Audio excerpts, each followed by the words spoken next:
සුබදෑසනක් වේවා හැමෝටම. කො කියන්නකෝ මට. උදෑසනක් වේවා කියලා කියන්න. අනේ මේගොල්ලන්ගේ සද්දේ මදි ඉන්නේ. මගේ ඉස්කෝලේ කියන්න මට ලැජ්ජයි. පොඩක් කෑ ගහලා කියන්න සුබදෑසනක් වේවා කියලා. අන්න එහෙම තමයි ඉන්න ඕනේ. හරිද? බය නැතුව කතා කරන්න ඕනේ. නැත්තම් කිසිම දෙයක් කරන්න බෑ. හරි. දැන් මමගේ කතාව පටන් ගන්න ඉස්සෙල්ලා මේ මොහොතේ මෙම අවස්ථාවට සහභාගී වෙලා ඉන්න හැමෝගින්ම අවසර ඉල්ලනවා. ඒ වගේම කතාව ආරම්භ කිරීමට ඉස්සෙල්ලම අද අපේ පාසලට සුවිශේෂී දවසක්.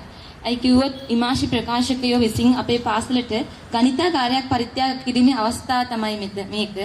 අපි අපේ පාසලේ හැමෝම විශේෂයෙන්ම ඉමාශි ප්‍රකාශකයන්ට ස්තුතිය පුද කරලා සිටින්න ඕනේ. අයි කිව්වොත් දැන් රටේ දරුවන්ට තියෙන ප්‍රධානම ප්‍රශ්නයක් තමයි ගණිතයේ විෂය කියන එක. හැමෝටම මේක තිත්ත වෙලා තියෙන්නේ. ඒක වෙනස් වෙන්න ඕනේ. ඇත්තටම ගණිතයට ගොඩක් කැමති වුණොත් ගණිතය කියන්නේ ගොඩක් ලේසි විෂයක්. ඇත්තටම මටත් ඒ වගේ දෙයක් තමයි වුනේ ගණිතය සම්බන්ධව. දැන් මම ඒක තේරුම් අරගෙන තියෙන්නේ. දැන් මම ආයිමත් ඕලෙල් වල ගණිතය ලියන්න හදන්නේ ඒකක් ගන්න. ඉමාශි ප්‍රකාශකයෝ මේ කරන උපහාරය ඇත්තටම ගොඩක් වටිනවා. අපේ රටේ දරුවන්ට මම කිව්වා වගේ ගණිතය තමයි විෂයන් වලින් ප්‍රධානම ගැටලුව වෙලා තියෙන්නේ. ඉතින් දරුවන්ට ගණිතාගාරයක් පරිත්‍යාග කරලා අවශ්‍ය පුහුණු හැම දෙයක්ම ලබා දෙනවා ඉමාශි ප්‍රකාශකයෝ විසින්. ඇත්තටම මම ආයිමත් ඒ ඉමාශි ප්‍රකාශකයන්ට මගේ ස්තුතිය පුද කර සිටිනවා. ඒ වගේම මට දැන් මගේ කතාව ආරම්භ කරන්න ඕනේ. මම ආවේ ඉමාශි ප්‍රකාශකයන්ගේ ගණිතාගාරයේ ලබා දීමේ වැඩසටහනට සහ පාසලේ මව පිළිගැනීමේ උත්සවයට සහභාගී වීමට. මට ඇත්තටම ඕන උනේ අපේ පාසලේ ඉන්න දරුවන්ව අමතන්න. ඒගොල්ලන්ට කියන්න ගොඩක් දේවල් තිබුණා මට. ඇත්තටම මට දැන් මේ අවස්ථාව ලැබිලා තියෙන්නේ ඔයගොල්ලන් හැමෝම එක්ක කතා කරන්න.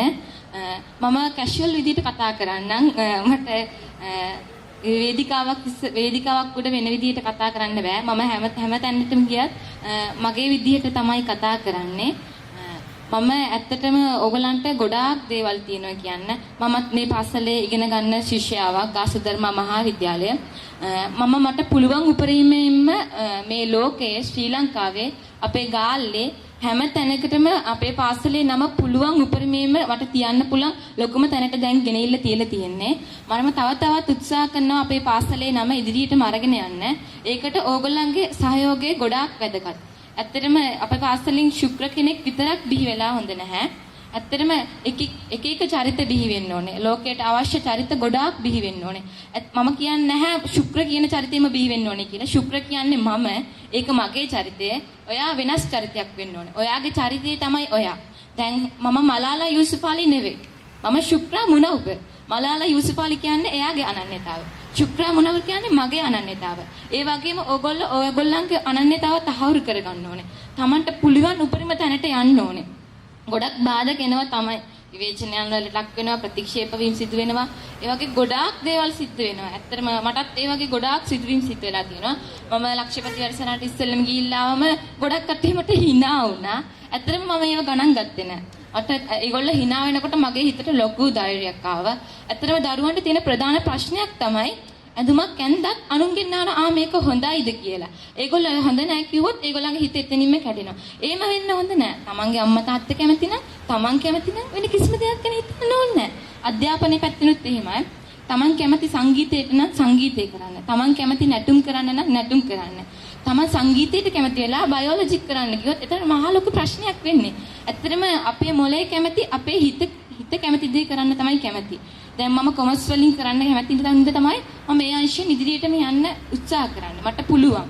ඒ වගේම කෙනෙක් ඉදිරියටම සංගීත පැත්තෙන් කරගෙන යන්න ආසයි නම් ඒ පැත්තෙන් කරොත් ඔයාට මේ රටේ නෙවෙයි මේ ලෝකෙම දන්න කෙනෙක් වෙන්න පුළුවන්. දැන් ඒ.ආර්. රහ්මාන් ගත්තොත් එයා සංගීතයේ පැත්තට කැමති වුණ හින්දා තමයි එයා ඉදිරියටම ගියේ.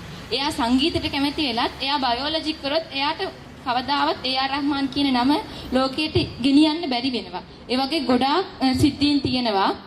ඇත්තටම විෂයන් පිළිබඳ කියනකොට A-levels වල තෝරගන්නකොට දරුවෝ කැමති සමහර අම්මා තාත්තලා ඉන්නවා දරුවෝ කැමති දේ තෝරන්න දෙන්නේ නැහැ. ඒක තමයි ප්‍රධානම ප්‍රශ්නය. ඇත්තටම අම්මා තාත්තලා දරුවොත් එක්ක සම්බන්ධ වෙන්න ඕනේ. මම මේක කියන්නේ ඉමාෂි පත්තරේ මේක එලි දක්වනකොට අනිවාර්යයෙන්ම මේක අම්මා තාත්තලා කියවයි. ඒක තමයි මම කියන්නේ මෙතනදී මේක. දරුවන්ට කැමැති දේ කරන්න දෙන්න, දරුවන්ට නිදහස දෙන්න. ඒ දරුවෝ අතාරින්න එපා. දරුවන්ගේ පිටිපස්සෙන් ඉන්න ඕනේ. ඇත්තටම මගේ අම්මා මට නිදහස දුන්නා. මම මේ නිදහස හරියට භාවිතා කරා. ඒ වගේම මගේ අම්මා මගේ පිටිපස්සෙන් ඉඳියා. මට වැරද්දක් කරනකොට ඒක පෙන්නුවා. මෙන්න මේක වැරදි, මේක කරන්න එපා කියලා. ඇත්තටම ඒක තමයි මගේ ජීවිතයේ මේ සාර්ථකත්වයට එන්න හුඟක්ම බලපෑවේ. මගේ ජීවිතේ මේක මෙතනින්ම ඉවර වෙන්නේ නැහැ. මට තවත් ගොඩක් කඩින් තියෙනවා යන්න ඉස්සරහටම. මට දැන් A levels කරන්න තියෙනවා, යුනිවර්සිටි යන්න තියෙනවා. ඒ වගේම මගේ ප්‍රධාන අරමුණ වන ප්‍රධාන විධායක නිලධාරියක් වෙන්න ගොඩක් ආසාවක් තියෙනවා. ඒ හැම දෙයක්ම කරන්න ඕනේ. ඇත්තටම කියන්න තියෙන්නේ ඕගොල්ලන් සාර්ථක තැනකට ආවට පස්සේ හිතන්න එපා මම ඔක්කොම කරලා ඉවරයි, මෙතනින් හැම දෙයක්ම ඉවරයි කියලා කවදාවත් හිතන්න එපා. ඒකව ජීවිතේ ජය ගන්න ගොඩාක් දේවල් තියෙනවා. ඇත්තටම O level result එක සමහර වෙලාවට හොඳ මදි වෙන්න පුළුවන්. ඇත්තටම ඔයාට A levels කරන්න බැරි වෙන්නත් පුළුවන් O level result එකෙන්. ඒත් ඒක වැඩි හිතට ගන්න එපා. හොඳට මතක තියාගන්න A levels තියෙනවායි කියලා. ඒ වගේම තමයි පොඩි දරුවන්ට කියන්න තියෙන්නේ ස්කෝලර්ෂිප් එක. ඒක ශිෂ්‍යත්වේ පාස් වුණේ නැහැ කියලා වැඩි හිතට ගන්න යන්න එපා. ඒක නිකන් විභාගයක් විතරයි. ඒකෙන් ඔයාගේ අධ්‍යාපන මට්ටම තමයි මනින්නේ, මෙෂරබල් කරන්නේ. ඇත්තටම ඒක ඔයාගේ දැනුම ඒ අධ්‍යාපනයේ පැත්තෙන් තමයි ඒක ගොඩක් වටින්නේ. ඒ හිත කඩා ගන්න බෑ. ඒක පොඩි දරුවන්ට තියෙන ගොඩක් ලොකු ප්‍රශ්නයක්. අපි ලොකු කැට්ටිය ගැන විතර කතා කරලා හරියන්නේ නැහැ නේ. පොඩි දරුවෝ තමයි අපේ රටේ අනාගතය. ඒ හින්දා පොඩි දරුවන්ට කියන්න තියෙන්නේ ශිෂ්‍යත්වයේ ෆේල් වුණයි කියලා වැඩි හිතට ගන්න එපා. මමත් ශිෂ්‍යත්වයේ ෆේල් වුණු කෙනෙක්. ඕ ලෙවල් රිසල්ට් එකක් එච්චර බෙස් නෑ. ඒත් මම මගේ මේ අවුරුද්දක් ඇතුළත කාලේ මගේ ජීවිතේ ගොඩාක් වෙනස් වෙන සිද්ධ වුණා. දැන් මම ඇත්තටම කිව්වොත් A level පැත්තෙන් මම self studies ගොඩක් කරා. දැන් මම ඉගෙන ගන්න විදිය මට හිතා ගන්නත් බෑ. එච්චර හොඳ මට්ටමක ඉන්නේ මම හිතන විදියට. ඒ වගේම මම හැමතිස්සෙම මගේ A levels හොඳට කරන්න. බය වෙන්න එපා. ගොඩාක් දේවල් තියෙනවා ඉස්සරහට කරන්න. එක දෙයකින් තමන්ගේ හිත බිඳ ගන්න එපා.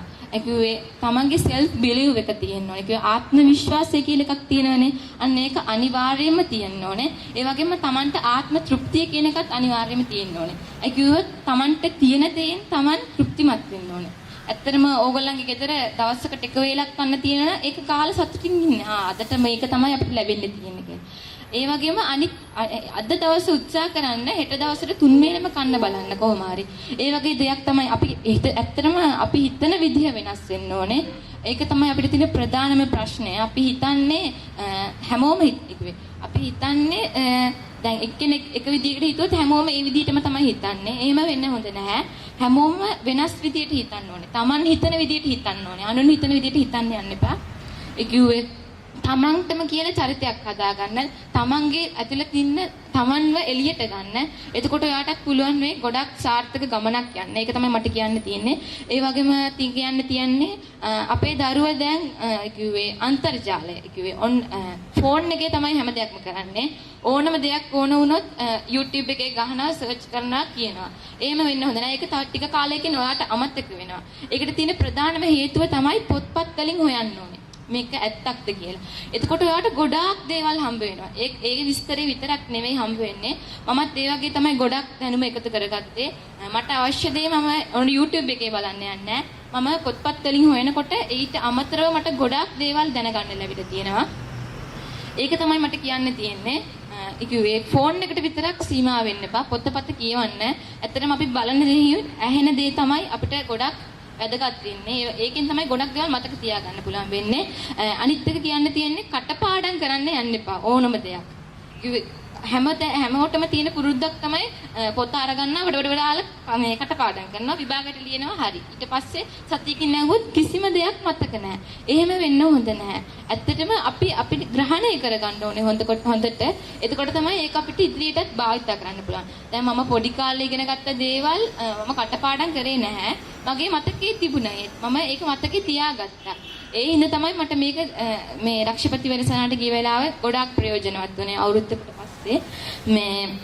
ඒක තමයි අපේ දරුවන්ට කියන්න තියෙන්නේ. Taman වෙන්න හොඳට පොත්පත් කියවන්න, අම්මා තාත්තට ගරු කරන්න, ගුරුවරුන්ට ගරු කරන්න.